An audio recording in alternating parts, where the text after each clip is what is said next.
Welcome to another episode of Bowhunt or Die. Now that Justin is done coming up with future inventions to make hats fit me. More universal sized for the people with tiny heads. Yeah, his wonderful ideas was either A, I wear a sweatband and then put the hat over the sweatband, or B, See, like a spacer, it would work.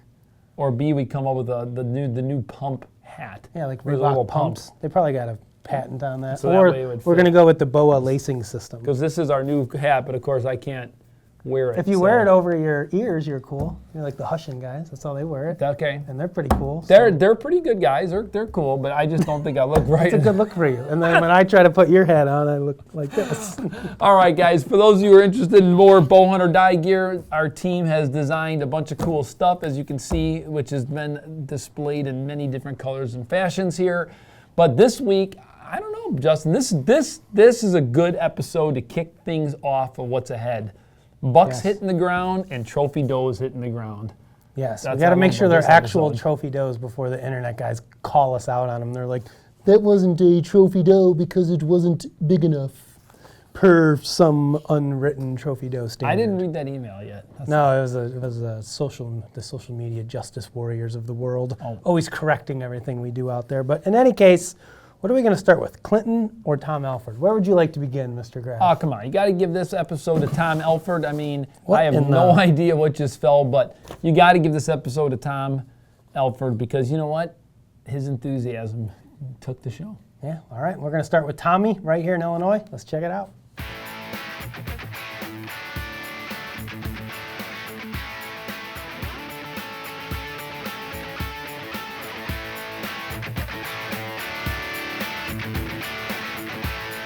Alrighty, well, today it is October 11th, and what a day. It has basically gone from 75 degrees this morning to currently 39 degrees. It's been raining all day. The wind is basically picked up from 5 miles an hour to almost 30 miles an hour. Like I said, the temperature is dropping. This could possibly be some of the best October conditions we have had in a long time. And I'll tell you right now, I'm pretty excited. Going to a new spot, a spot that is loaded with deer, loaded with bucks.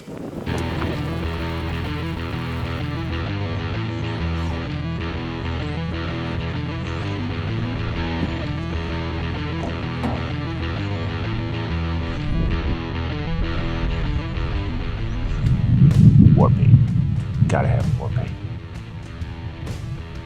Ooh, it's cold and frozen.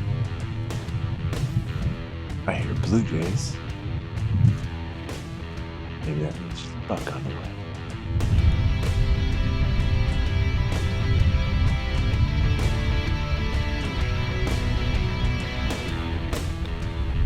Tell you what, this is gonna be fun. I can see a long ways. I've got some other stands to the north, or to the south, excuse me. North. I can see them both. I've got all kinds of acorn trees, oak trees right in between me. I'm on this fence row. It's like a pinch. I've got all this bedding to my west or my east. It's gonna be good. This is like an observation sit, but it's also a killing spot.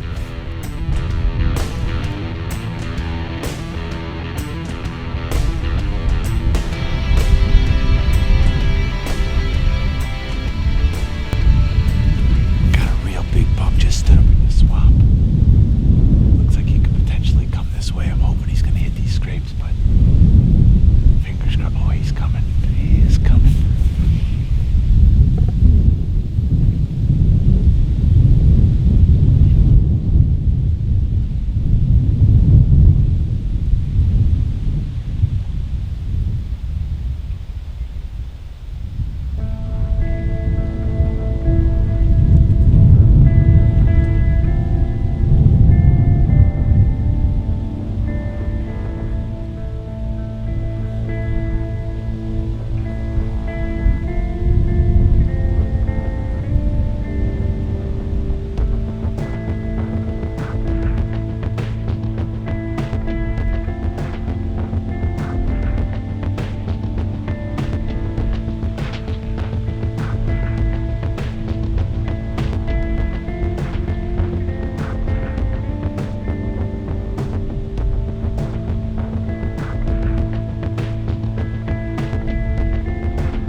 This is brutal. He's going down, but I think.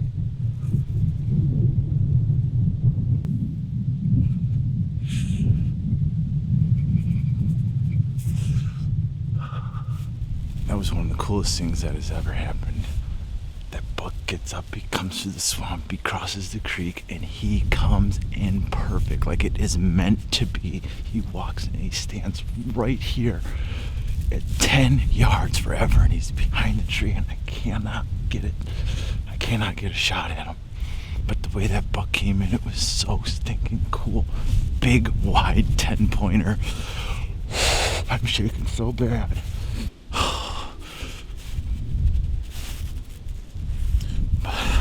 Man, I'm having a hard time with this. Well, that was like worst case scenario. Bad hit, high hit, back. Thought the deer was down. Laid down like he was done, and got up and ran away. So I'm back at the truck. I watched where he went. He got up again, took off. So I'm gonna have to come back in the morning. I think after reviewing the shot, it's high lung back, and yeah, not good. So I'll get back at you. All right. Well, it is the morning after. You know what? After further review, it was just best to let him go overnight. So we followed blood about 60 yards from where I saw him bedded, and it looks like the deer has crossed the river. We did go up and down the river on our side of the property and looked throughout to see if he was hung up on the banks. Unfortunately, the river is flowing like raging rapids, and there's a lot of water in it, and there's not a lot of debris or logs or anything on the side of the river to hold him up, you know, if he did potentially die in the river. But if he did make it across, you know, like I said, we've got it marked. There's a good possibility that once he did get across, he's close. He's right in there somewhere, I've got to imagine, and I'm gonna go look for him.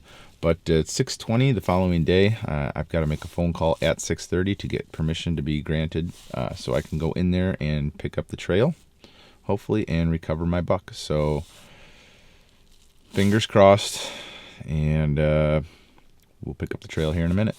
Here we go. All right, well, I'm standing on the other side of the river. Last night we were right here. I was able to get permission to come over here after I'd walked the entire south end of our property just to make sure if he did die in the river, he didn't float down and get stuck over there.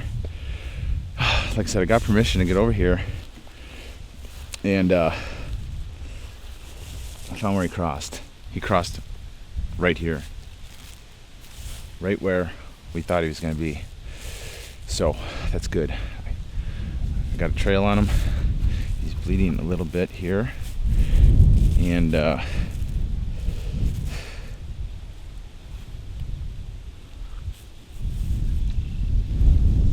see. Oh, we got a bed. We got a bed right here.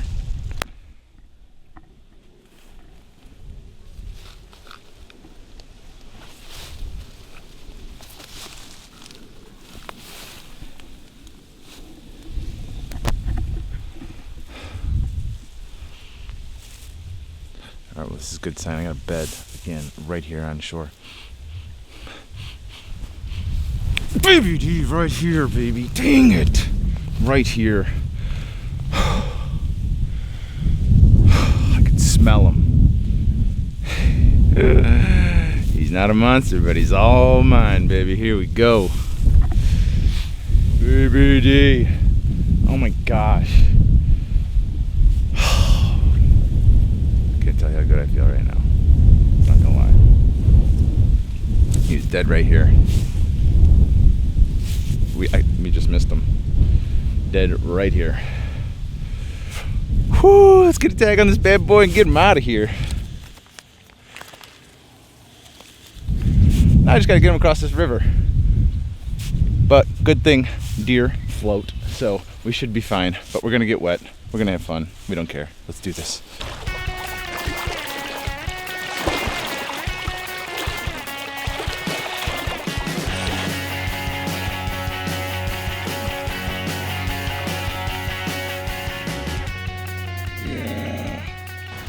All right, well, I finally got it out of that cattail swamp, and I figured I'd give you guys a better look at this buck, but one heck of a deer. October 11th, cold front, hitting scrapes, came in at 5:15. Worked just absolutely as planned. You know what? The deer were on their feet, and some of the coolest footage I think I've ever laid down. Watching him come across that cattail swamp, running through that river, it was one of the most exhilarating hunts I've ever been on, to be honest with you. And he runs all the way to the base of my tree, gets it, 12 yards. And unfortunately, I was having some issues. Self-filming can get really tough, and it can get really hard when it's super windy. And what was happening was my camera kept drifting in and out of frame, and I was struggling with it. And I hurried up and rushed the shot at the last second, hit him high, and a little bit further back than I wanted. But you know what? We recovered him. Coyotes didn't get to him luckily last night, and I am on the board here in Illinois. Super excited, and all I can think about right now is the next one I'll be chasing. But for right now, we're super pumped. We got a bunch of meat for the freezer. This is a big body deer. No clue how old he is, don't really care, don't know what he's gonna score, don't really care. But when I get him within 15 yards and they get my heart pumping, you can't convince me otherwise. I'm shooting. So probably not the best partner in the world if you have a big farm you want to manage, because I probably won't let many of them get away. But tell you what, I'm super excited. Bow hunter die, baby.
Alright guys, we finally got in the tree and got set up.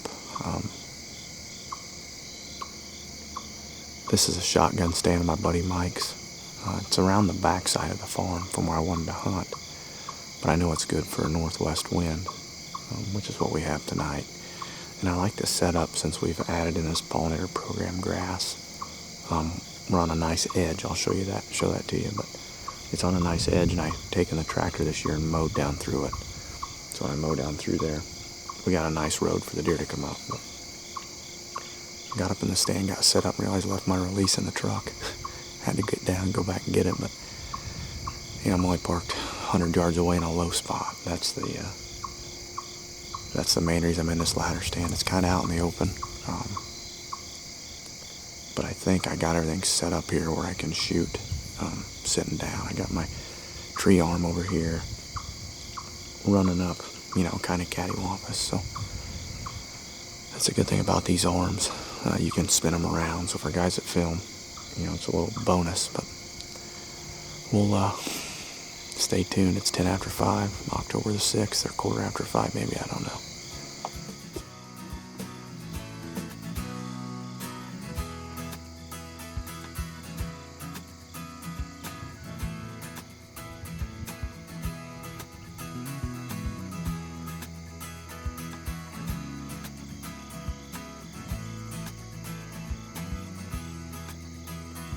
Alright guys, wanted to give you a quick update. Hasn't been very long. I think it's only like 5:30. Yeah. 5:30, I've saw 11 more deer so far. Got a doe and 2 fawns, 3 spikes, and then a nice young basket rack 8. All the bucks have kind of met up on the other side of the field. Nothing's come out down here, but I'm going to assume that this doe and 2 fawns in front of me will walk this way, down this edge, to stay away from them bucks out in the middle of that field at some point here before the night's over. So, good night so far. Just great to be out in the woods and be relaxing.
Well, old Triple X make quick work of that.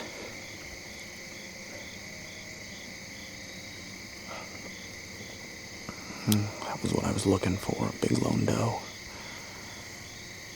I had that first doe come up here with the fawns. I was gonna shoot her. She just kept spinning and spinning, eating acorns. And when I'm self-filming, it's so tough to try to get everything ironed out the way you want it, you know. So I was really hoping I could get one coming down that road. Worked out that I did. I made a good shot. She was, I don't know, probably 23, 24 yards. I had to shoot her through the front shoulder. I had this lead, you'll see it on the GoPro. She come out here, and I got my truck parked close. We talked about that earlier, but the deer had finally got down to it eating acorns and started blowing, so the gig was up. I knew she was going to duck into it a little bit, but I had to shoot her in the front shoulder, or right tight to the front shoulder to get that accomplished there before she ran off. So, man, there is a lot of deer back here, I can tell you that. I mean, I don't know, saw 15 probably, somewhere around there. So, there won't be much of a track job there. Anyway, got 2 arrows left, and we'll maybe here before it gets dark we can get another one come this lane.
to send the guys the money shot.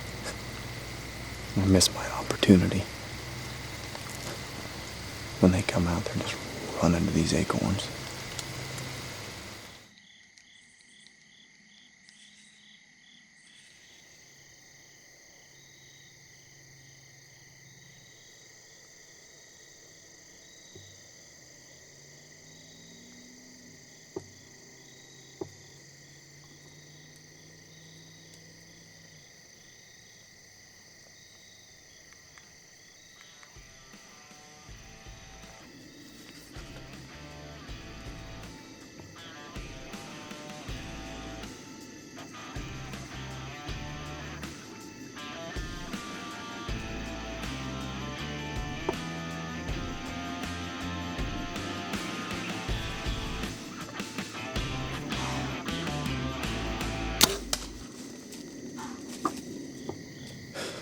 Didn't hold low enough quite on that second one. They're right over there smelling that luminok. It's my doe management for tonight. Time to get down and go get the truck. All right, guys, wanted to show you a couple things here. I guess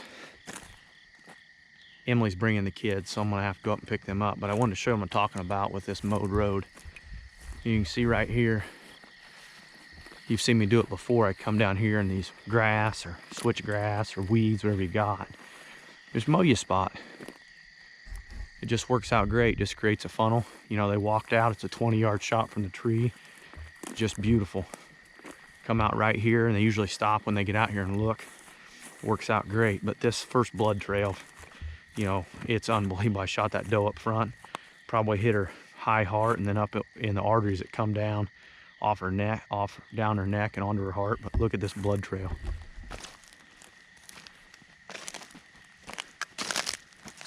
Just freaking crazy. Those XXX broadheads, they are the bomb, I'm telling you. Dustin got me started shooting those, and I absolutely love them. All right, head back to the truck with everything, load it all back up, and go get the kiddos. Where they at? In the back? No, they're back there in the field. We gotta go get them.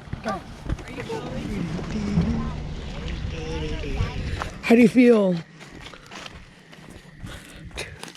Clinton Fawcett, how do you feel about killing 2 deer? I feel wonderful. It's been a great night. It's been a great night.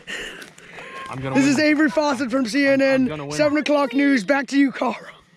Let the viewers see it, guys. blood. Like this video Blood. and subscribe. All right, guys, well, there you go. This is actually the first night that I've ever doubled shooting does. Over the years, I haven't shot a lot of does. My dad, when I was a kid, we didn't have a lot of deer. It was always never shoot the does. The old Illinois saying, shoot the doe so the herd won't grow, it was not followed in my household. So anyway, I just haven't killed a lot of them. This is the first night I've ever doubled up before. It was a good night. You know, I've been seeing a lot of deer like I talk about in the tree, and it was time for some doe management. Both these does were dry, no fawns on them, and that's what I always look for when I'm trying to shoot them. I don't know if we've got bad fawn recruitment from the coyotes and the bobcats, or if we're just getting a lot of older does, since I haven't killed very many, or we as a group of hunters out here haven't killed very many on this farm. So maybe the older ones just aren't producing. But 2 big mature does tonight. Wonderful night in the tree. It feels good to kill some deer with the Traverse. I love this new bow. I've been shooting it real well. I went back to a thumb release.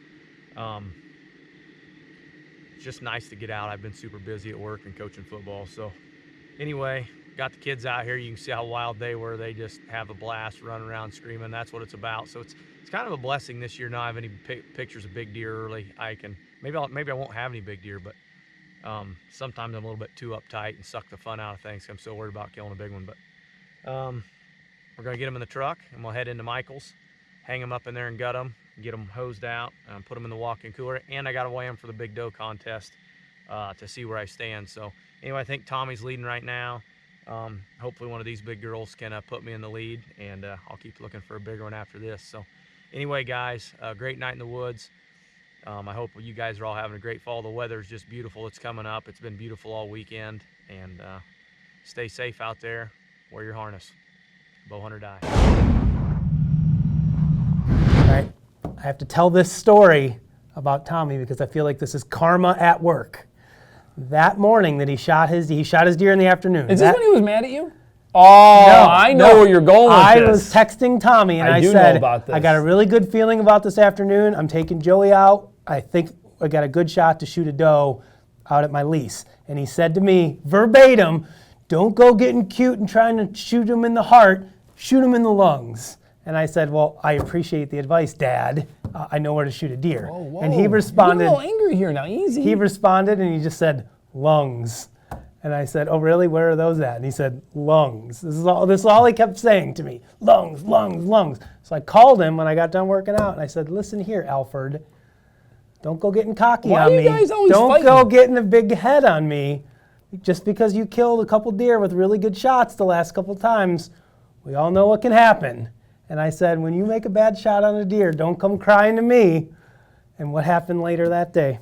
Well, Karma. This is karma. I'm going to tell you what happened later that day. Then Tommy called me at some point throughout that day, which of course you don't know about at this point. And he's like, this is after he shot the deer now. Because he shoots the deer, because before he shoots the deer, I see my giant on his feet. So there's no doubt that was a magical day. So I see my giant, it was Friday. Yeah. I see my big buck that I want to kill on his feet. I see where this buck is bedded. I call Tommy. I'm on the phone with him. He's like, oh, no, a big buck, son, I got to go.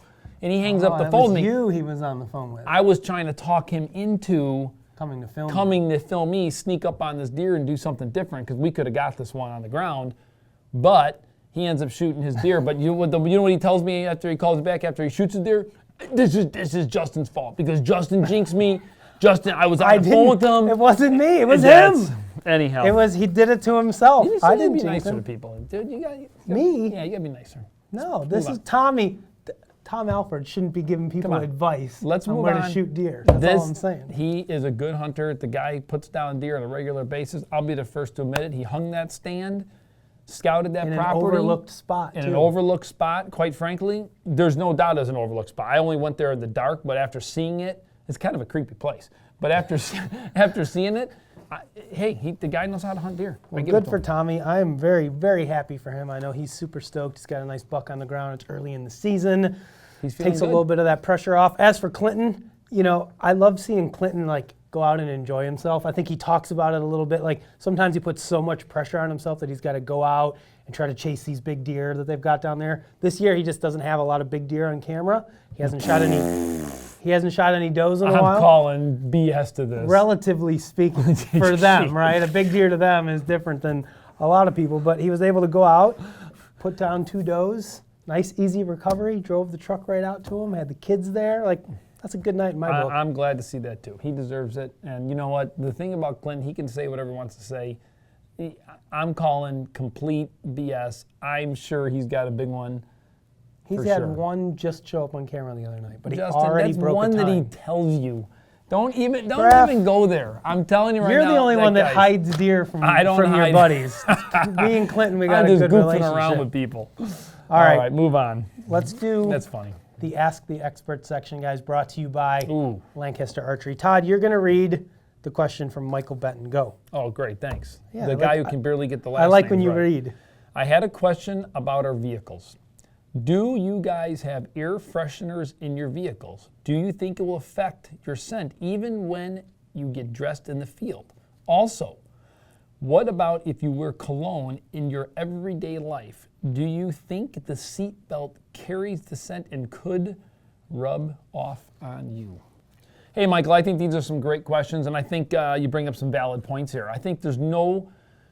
Yes, you need to pay attention to, scent wafers, whatever those things are called that you hang in your car, scent freshener. Do you use the little, I don't know what those little things are in your Little car? Febreze ones that The go little on my vents. They're great. But I take them out during hunting season. To answer your question, Good. no air fresheners in my truck during hunting season. Yeah. I usually run the ozone machine in my truck. I do that. Every couple of weeks just to kind of keep the funk down. Todd needs to do it more often because he's got a dog in his truck every single day. So yeah, I think keeping your scent, minimized within your truck. But I think the most important thing is just don't get dressed in your stuff until you Yeah. get out to where you're going to hunt. Well, and then I then think, you don't have to worry quite as much about and it. like what we were talking about, during lunch today, just taking care of your garments, guys. I mean, there's so much technology available today. Sure. I mean, with the scent slammer bags, with the sprays that we use. I mean, the reality is there's no reason to get dressed before you go on your spot. I'll usually put on most of my layers, but then once I get to my spot, then I put that final layer on, just in case there is any residual smell from your seatbelt, etc. I do think you need to pay attention to those kind of things for sure. And let's face it, guys, we're all trying to do the same thing. We want to get as close to these whitetails as we can, and we don't want to get busted. So I think this is a good question. As I far think as you do wearing need to pay cologne, attention. I wear it most days when I'm not going hunting. I've got it on. I don't think it bothers anything. And I don't know how much cologne Michael is wearing to get so much of it on his seatbelt Nah, that he's dude. worried about it rubbing off on himself. Listen. Seems like a lot of cologne to me. And we've all been to the grocery store, some report. There are some heavy cologne wearers out there. There are. Or perfume wearers for you ladies out there. Don't be it's- one of those people, even just in your everyday life. Where you can Nobody barely likes those breathe. people. So thanks, Michael, for the question. Guys, next up, we're going to jump into the trophy photos for this week's episode. Cullen Pennington, Isaac Damon, Jack Retz, Jim Racy, Joe Schmerler, and Lee Frigo. As always, guys, these are some great trophies. And we're critics here, guys. We're looking for everything. I mean, the reality is we have a whole bunch of information on our website about how you're supposed to take the perfect trophy shot. And this week's winner, I mean, Joe's got it. You're pronouncing the last name. I'm not hitting Joe that guy. Schmerler. Schmerler. Joe's got a heck of a buck there. Good pose. Heck of a photo. Probably could have used a flash. And remember, guys, it's not always about the size of the buck. I know Justin said that, but the reality is he's sitting behind it good. The deer's propped up good. There's no blood. You can see the bow. We're not wondering if it was a gun. Yeah. It's a great shot. Great photo. Congratulations, Joe. You won yourself a great package from our friends over at Hunter Specialties, so make sure you get us your information. Justin, until next time, we've got a great weekend coming up. We're mid-October. Yep. Deer are on their feet. I had a chance last night and completely stink.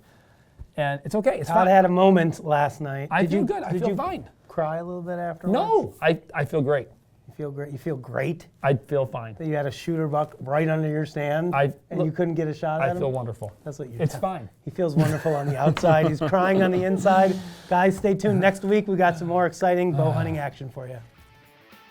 That's not even a thing I've ever This thought part of the before. show might be longer than Tommy Buck Hunt. Fair enough. I don't worry about it. Thank you for watching. I am your host, Emerson Boston. We'll see you all next time on Bow Hunter